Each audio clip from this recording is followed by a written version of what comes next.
ഞാൻ ഇന്ന് ഉണ്ടാക്കാൻ പോകുന്നത് ഒരു ഗുലാബ് ജാമുനാണ് കേട്ടോ. പെട്ടെന്ന് ഈസി ആയിട്ട് തയ്യാറാക്കാൻ പറ്റിയതും അതുപോലെ ഒരുപാട് ഓയിലൊന്നും വേണ്ടാത്ത ഒരു ഗുലാബ് ജാമുൻ. അപ്പോൾ അതിനായിട്ട് ഒരു 4 പീസ് ബ്രെഡ് ഞാൻ എടുത്തിട്ടുണ്ട്. ഇപ്പോൾ നമ്മുടെ കയ്യിൽ അവൈലബിൾ ആയിട്ടുള്ള ഒരു ഈസി ആയിട്ട് വെക്കാൻ പറ്റുന്ന ഒരു ഗുലാബ് ജാമുനാണ് കേട്ടോ. അതൊന്ന് ജസ്റ്റ് പീസാക്കി ബൗളിലോട്ട് ഇട്ട് കൊടുക്കുക. അല്ലെങ്കിൽ നിങ്ങൾക്ക് മിക്സിയിൽ വേണമെങ്കിൽ അടിച്ചെടുക്കാം. അപ്പോൾ ഞാൻ ജസ്റ്റ് പീസാക്കി എടുക്കുന്നുള്ളൂ. ഇതിൻ്റെ കൂടെ നമുക്ക് കുറച്ച് പാലും കൂടെ വേണം. കാച്ചിയ പാൽ എടുക്കാം കേട്ടോ. ഒരുപാട് ചൂട് വേണ്ട, റൂം ടെമ്പറേച്ചറിലിരിക്കുന്ന പാൽ. അതൊന്നും ഒഴിച്ച് നമ്മൾ ചപ്പാത്തിക്ക് കുഴയ്ക്കുന്ന പോലെ കുഴച്ചെടുക്കുക. കുഴച്ച് ഒരു 5 മിനിറ്റ് റെസ്റ്റ് ചെയ്യാനായിട്ട് വയ്ക്കുക. ഒരുപാട് വെള്ളം കൂടിപ്പോയാലും കുഴപ്പമില്ല. ഒരു ബ്രെഡും കൂടെ പൊടിച്ചിട്ട് ഒന്ന് അഡ്ജസ്റ്റ് ചെയ്താൽ മതി. അപ്പം ജസ്റ്റ് ഒന്ന് പൊടിച്ച് അതൊന്ന് മാറ്റി വയ്ക്കുക. അതിനുശേഷം നമുക്ക് ഷുഗർ സിറപ്പ് ഉണ്ടാക്കണം.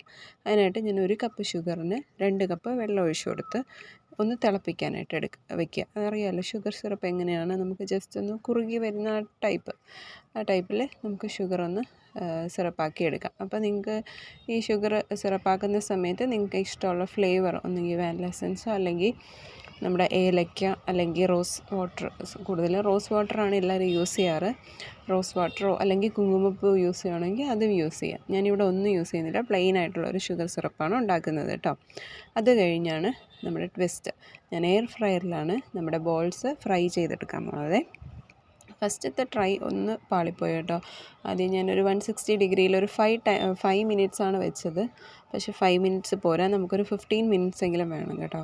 അപ്പം 160 ഡിഗ്രിയിലാണ് ഇത് വന്നിട്ട്. നമ്മുടെ ഇംപെക്സിൻ്റെ മൈഗോ എന്ന് പറയുന്ന എയർ ഫ്രയറാണ് കേട്ടോ. ഇംപെക്സിൻ്റെ എയർ ഫ്രയറിലാണെങ്കിൽ ഇങ്ങനെയാണ് സെറ്റിങ്സ്. അപ്പോൾ ആദ്യം ഇതുപോലെയാണ് കിട്ടിയത്. അത്ര അങ്ങോട്ട് പെർഫെക്റ്റ് ആയില്ല. കുറച്ചും കൂടെ സമയം, ഒരു 10 മിനിറ്റും കൂടെ എക്സ്ട്രാ വെച്ചപ്പോഴത്തേനും നമുക്ക് കറക്റ്റായിട്ട് കിട്ടി. അങ്ങനെ ഞാനൊരു 2 ബാച്ച് സെറ്റാക്കി എടുത്തിട്ടുണ്ട്. അപ്പം ഇത് ചൂടോടെ തന്നെ നമ്മുടെ ഷുഗർ സിറപ്പിലോട്ട് ഇട്ട് കൊടുക്കണം. അതിനുശേഷം ഷുഗർ സിറപ്പ് തണുത്തിട്ടുണ്ടെങ്കിൽ നമുക്ക് ഫ്രിഡ്ജിലോട്ട് മാറ്റാം.